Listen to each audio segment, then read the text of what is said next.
દાદાને ઓળખવાને ખપશે અંતરની દ્રષ્ટિ, નિઃશબ્દે અનુભવ ગમ્ય અસંયત મુનિ સંન્યાસથી.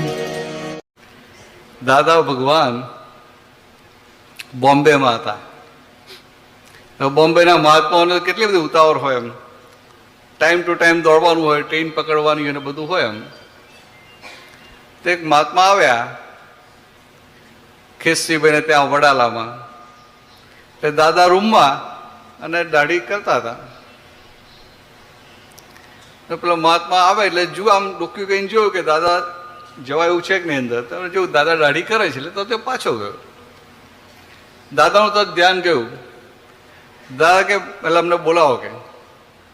એટલે દાદા કે અમને બીજો વિચાર ના આવે એટલે બોલાઈએ. દાદા કે લે દાઢી એટલે તું વિધિ કર લે કે. પેલા આમ પેલું વચ્ચે પેલું ટેબલ મૂકેલું આમ ટીપ હોય, ઉપર પેલું ટમ્બલર મૂક્યું હોય, મોટું પેલું ટબ મૂક્યું હોય, અને પેલો અમારી સો પકડીને આમ દાઢી કરતા હોય.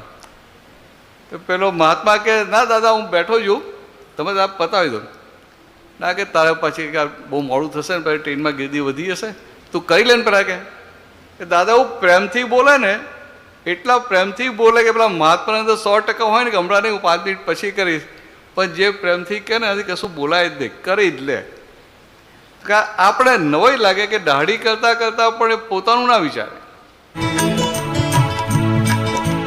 જગતે પુણ્ય જાગશે, આફરીન લોક પુકારશે, લાખો યુગો સુધી આવો દાદો નહીં અવતરશે.